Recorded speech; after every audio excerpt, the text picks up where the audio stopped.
Shalom, this is Reverend John Ferret, and welcome to the Bible study series, the video Bible study series called Five Small Stones. We're in episode 13. Now, in episode number 11, we started a new topic, and that's biblical geography. So we're going to go to the modern city of Nablus in central Israel between Mount Ebal and Mount Gerizim. And when we get to that city, in the center of Nablus is an archaeological park with the ruins of the ancient city of Shechem. We're looking at the archaeological park from an aerial view, and I wanted to take a look at some of the archaeological features of the ancient city of Shechem, one being the ancient wall. And when we take a look at the wall, it's dated to the Middle Bronze period. And based upon biblical dating, this could very well mean that Abraham, when he came here, and Jacob, they probably saw this wall. This wall is very similar to the walls at Jericho. It's called the revetment wall. And here you're looking at a picture of the revetment wall at the ruins of Jericho. And it's meant to thwart an enemy attack and to stop battering rams to knock down the wall. The wall of the city is actually mud brick, and it's built on top of the revetment walls. Another aspect is the gate. And when we actually take a look at the gate to the city, we find in Genesis 34 that the king of Shechem, and this is part of the Jacob story, actually made an announcement in the gate. Now, those people are coming out of the gate of the city. The area that's highlighted there, that's mud brick. That's what's left of the mud brick, thousands of years. But we enter the gate and we ask ourselves the question, is this where the king of Shechem made that announcement in the gate to Shechem? Was Jacob here? What about Abraham?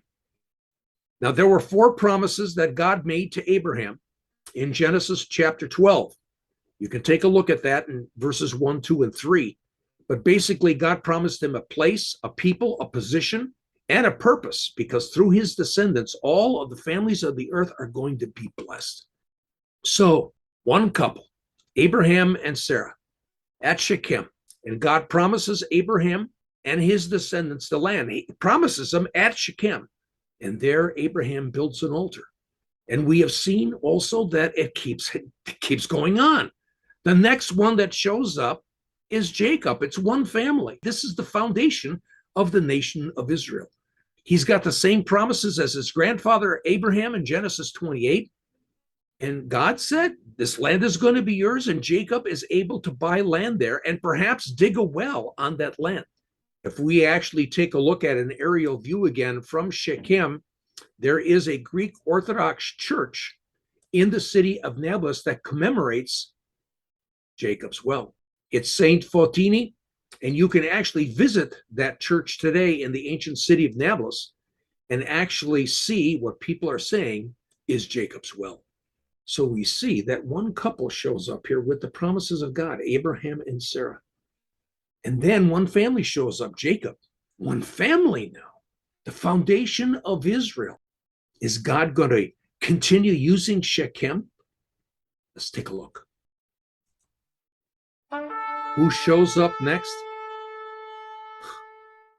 Now it's going to be Joshua and the entire nation. From one couple to one family to one nation with the promises of God. And in Joshua chapter 24, the conquest is over. Just as God promised, they have the land. They control the land. And what does Joshua do? He builds an altar. He builds an altar just like Jacob, just like Abraham on Mount Ebal, which is just north of Shechem, the mountain there on the right-hand side. And the altar has been found. You can actually visit it today. One couple, one family, one nation, all with the promises of God. All, we're seeing this at Shechem. So is there more? You better believe it. This has to be the hand of God, and it is. So I'll see you in episode 14 as we continue this Bible study. So until then, I wish you Yevarekeka Yeshua Adonenu Bechesed Ve'Shalom. May you be blessed by Jesus our Lord with loving kindness and with his shalom.